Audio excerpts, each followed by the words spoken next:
On today's World Insight, China launches a carbon trading scheme while the U.S. rejoins the Paris Accord. Is a common front on climate change forming between China and the U.S.? And at a leadership panel on climate action at the Davos Agenda, we find out how governments and businesses in Europe and Asia step up to combat climate change.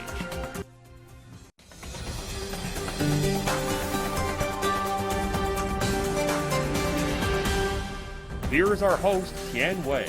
Hello, I'm Tian Wei, and welcome to World Insight Live on CGTN.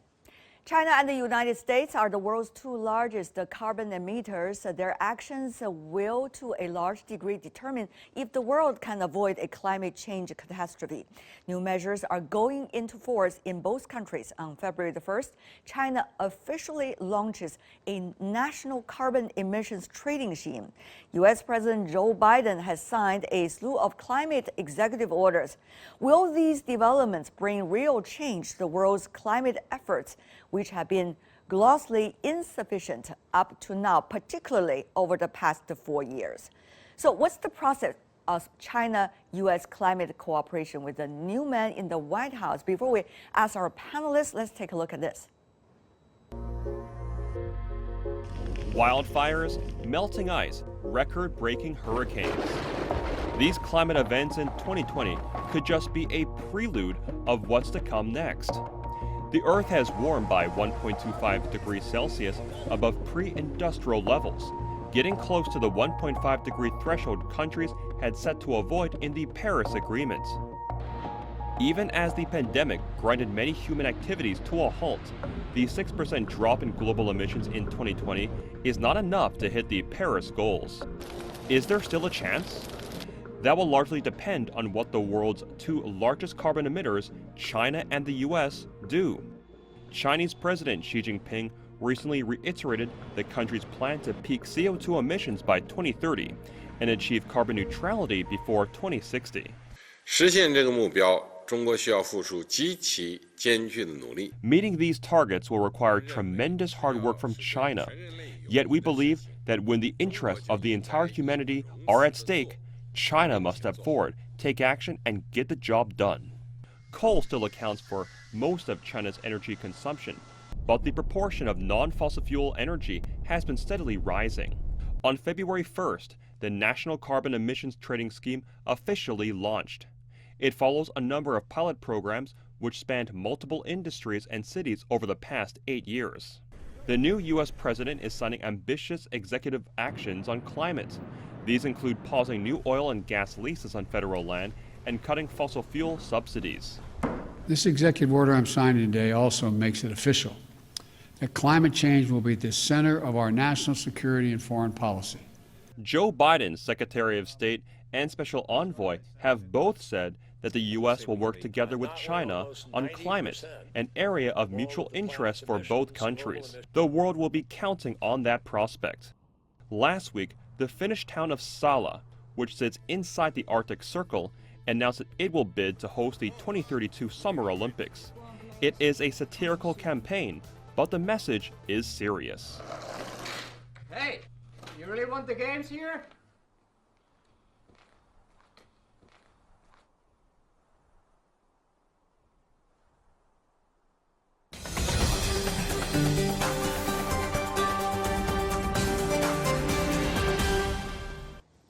For more discussion on climate change and carbon emissions, particularly efforts coming from China and the United States, we are joined in Boston by Michael Milling, Deputy Director of the Center for Energy and Environmental Policy Research at MIT. In Beijing, Professor Qi Ye from the Public Policy Center at Tsinghua University, and also Hong Kong University of Science and Technology. Gentlemen, welcome to the program. Today is a good day, I guess, for China, particularly when it comes to climate change issues. President Xi has already earlier pledged about the 2060 carbon neutrality from China.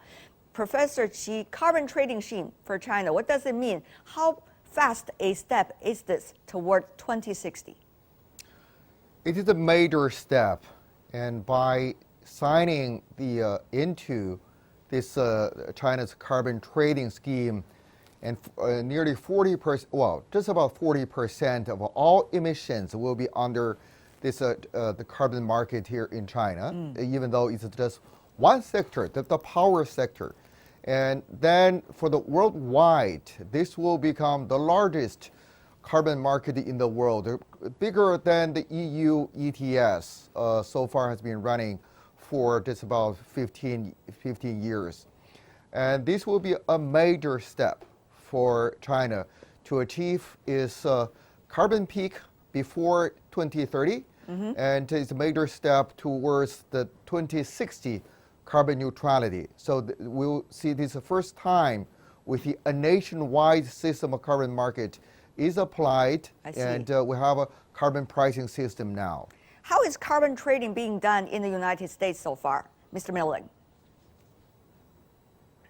Well, the question is, where is it being done in the U.S.? So unfortunately, attempts during the presidency of Barack Obama to launch a federal emissions trading system, such as you have done in China today, failed due to a lacking political majority in the Senate at the time.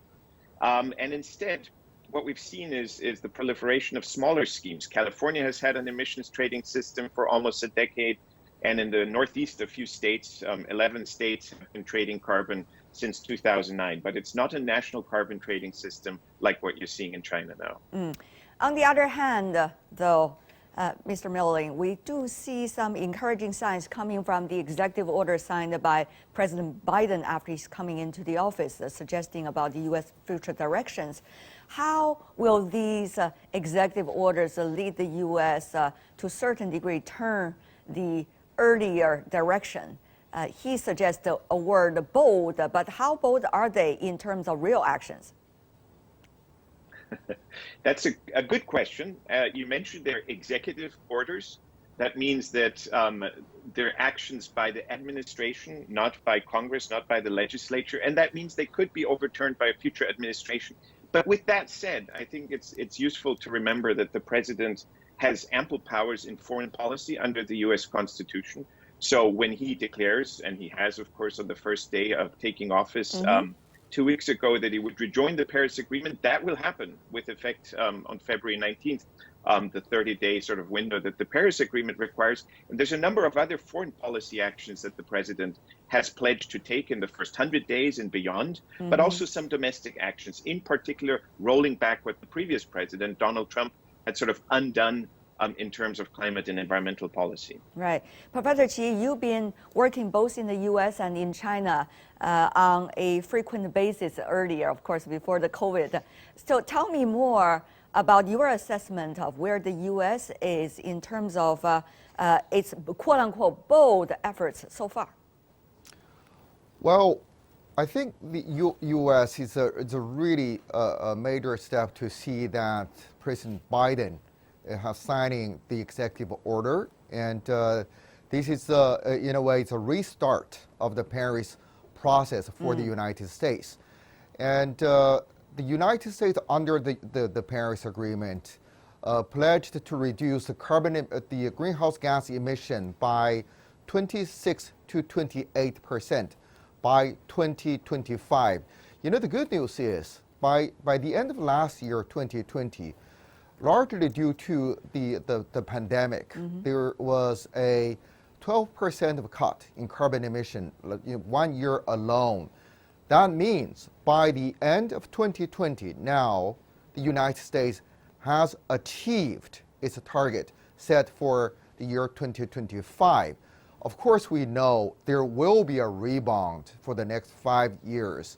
If you know, with the economic recovery, then I think there is still a big challenge. Right. But that's also a very good indication that the United States actually can achieve that target by extra effort. So I think as a bold ambition, and this gives us a very good hint for the new administration to rethink and reset the target for even greater ambition for under the Paris Agreement. I see. However, Mr. Milling, we understand for future actions, particular actions at national level, there's going to be a lot of congressional support that's needed, given the still divided politically United States. Some say it's not the United States, it's divided states of America. Well, that's a joke, but still, how much can the Biden administration be able to achieve during the first 100 days?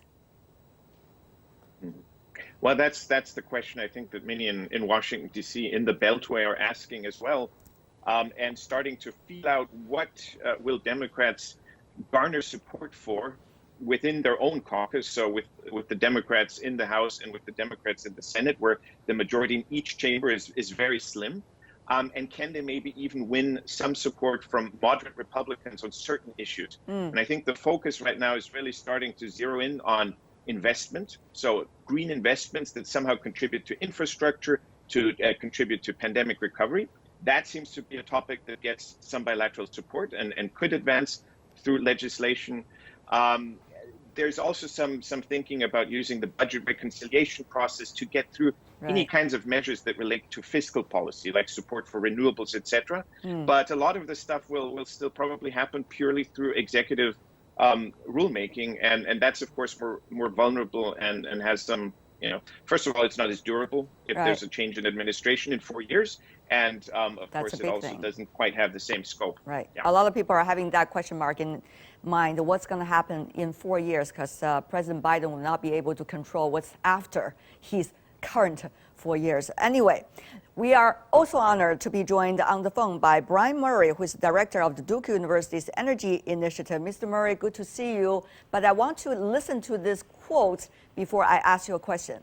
Last week, U.S. Secretary of State Antony Blinken and the U.S. climate envoy John Kerry both expressed the willingness to cooperate with China on climate change. John Kerry, also the former U.S. Secretary of State, said that no issues between the two nations, meaning China and U.S., would be traded for climate-related cooperation. In response, Chinese Foreign Ministry spokesperson said that China and the United States share broad common interests and cooperation space in coping with climate change. End of quote. It seems that both sides are putting climate change on top of the agenda, at least for the world, and maybe being partners in that regard, working together. How big is that hope? How big a window opportunity do we have so far? Mr. Murray. Thank you for having me on. I think it's a very big opportunity. The United States and China are the two world's largest emitters and the two world's largest economies. So it's impossible to imagine that the climate change problem can be solved without deep collaboration between these two countries. There has been a history of collaboration between the U.S. and China on this. That history took a little bit of a pause over the last years under the previous administration, but I think it's a good opportunity right now to resume that collaboration. What kind of opportunities specifically are we thinking? Is it about carbon trading?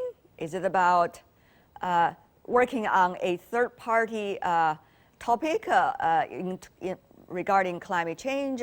What is the opportunity that you are thinking about, Ms. Murray? Well, in regards to carbon trading, I don't think there are immediate opportunities, say, for the United States and China to be trading with each other on carbon, because the United States, as was mentioned earlier by Dr. Mailing, does not have a comprehensive trading program or a comprehensive carbon price at the national level. That would take legislation and that would take time in the United States. However, as was also discussed, the United States does have experience with carbon markets at the subnational level, and there can be lessons learned. But there have been, in the academic community, there has been, and with governments, there has been a lot of collaboration between the U.S. and China on carbon markets and carbon market design, and I think that will continue regardless of whether the U.S. operates at the national level with carbon trading. However, I think there's an...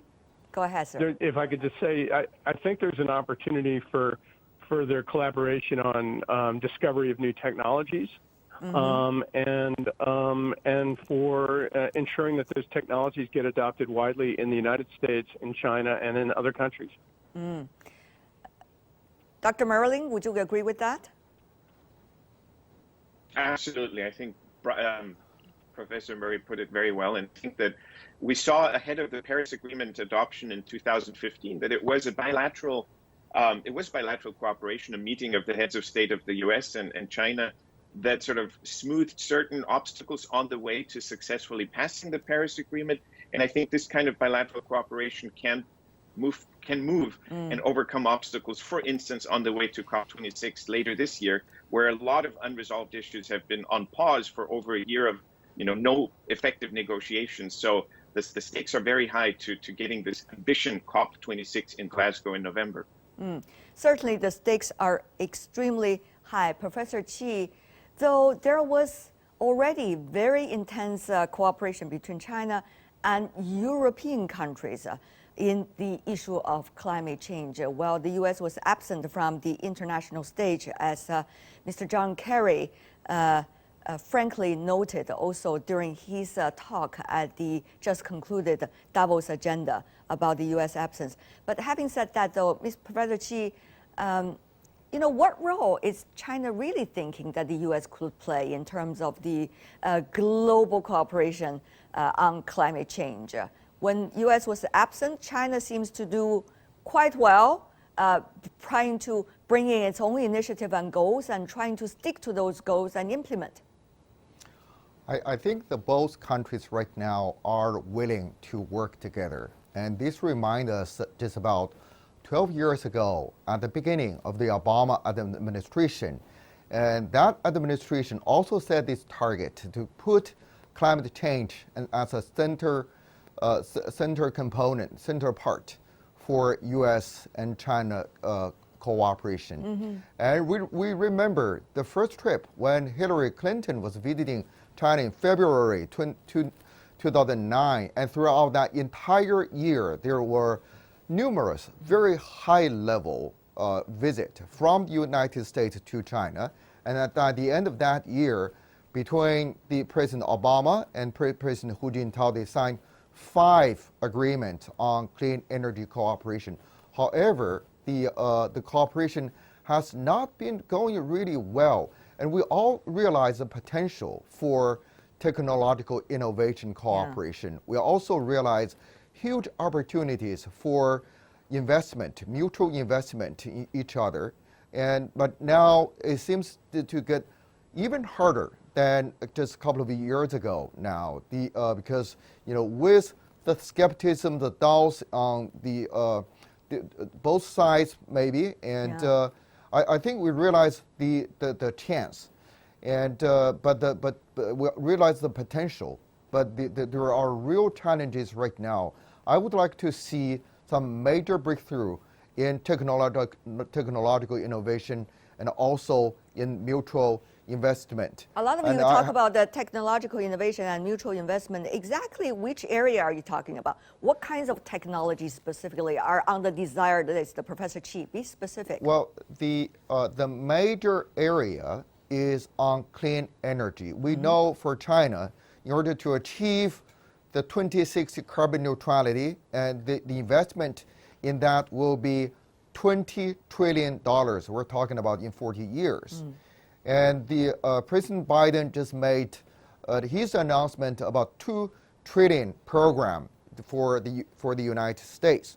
So these are opportunities. These are the requirement for investment, and these are investment for the energy system transformation. And the U.S. and China and actually can work together in this major area. Just recently, last week, President Biden announced, he welcomes the investment from China. I think that's a very good sign.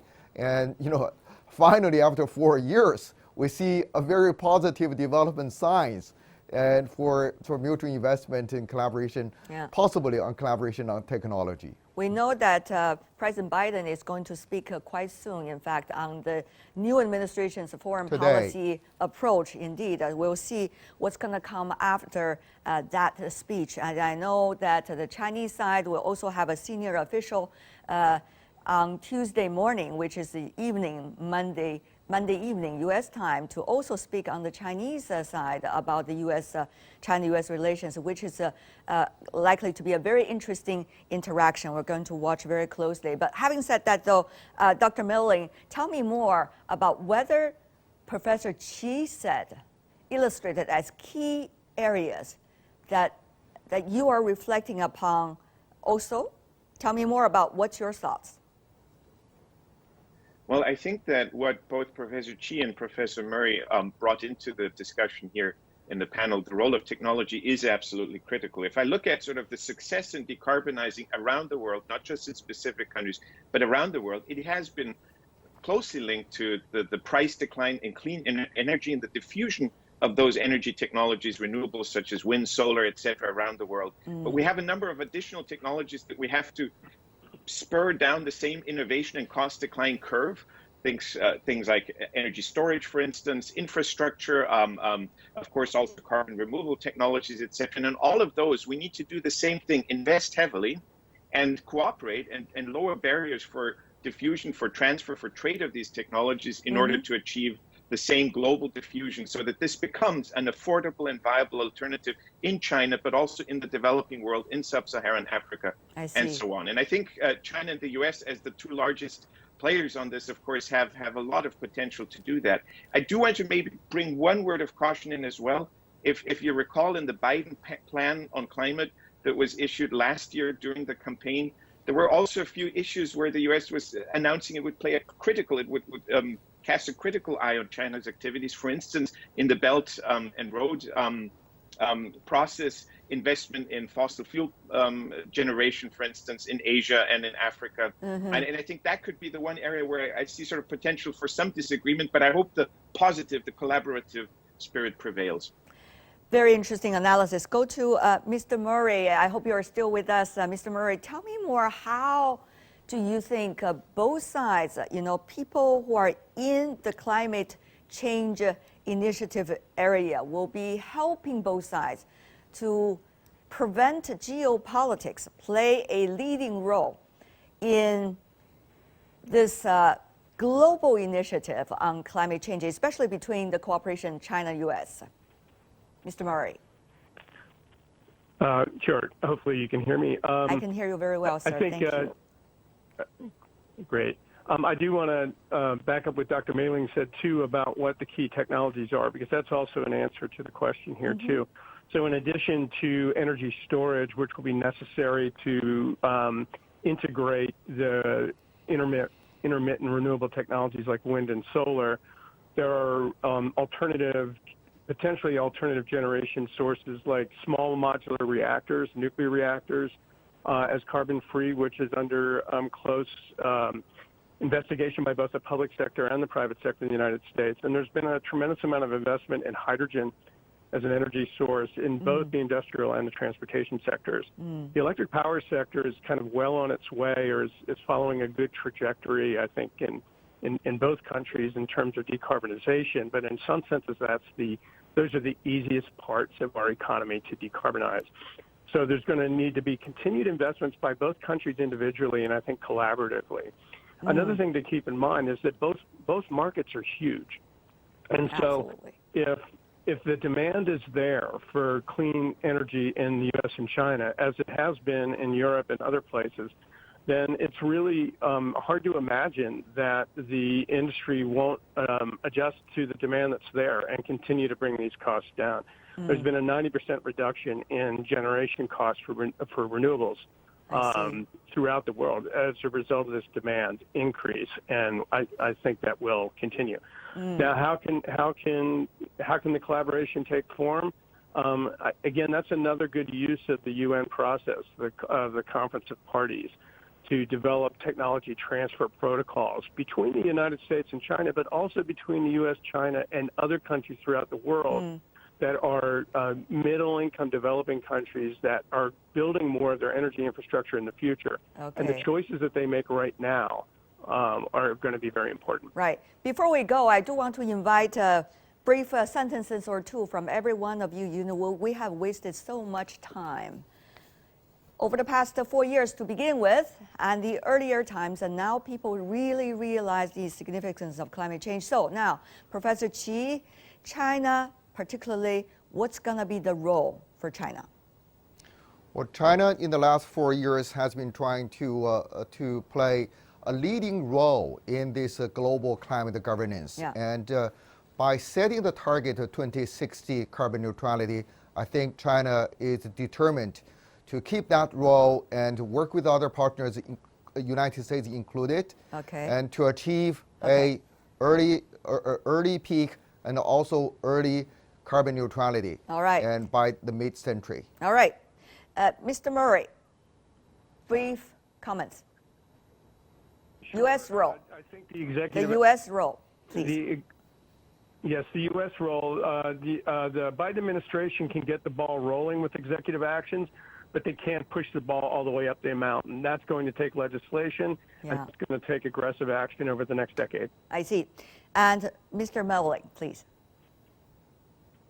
Well, I think, as I mentioned initially, foreign policy is one area where the U.S. president has almost unrestricted power. And I think that even if the domestic policy, climate policy, is not moving as fast as we would like, or some things stall, I think that the influence that the U.S. has diplomatically on the diplomatic arena will be very salutary, very useful for advancing climate cooperation around the world. Michael Milling, Brian Murray, Qi Ye, thank you so much, gentlemen, for contributing your thoughts and certainly your insights. All the best and be safe wherever you are. Thank you. Thank you. Thank you so much. You're watching World Insight with me, Tian Wei. Coming up in the program, at the Davos agenda, I hosted a panel on climate action. How are governments and businesses in Europe and Asia stepping up to combat climate change? Right after this.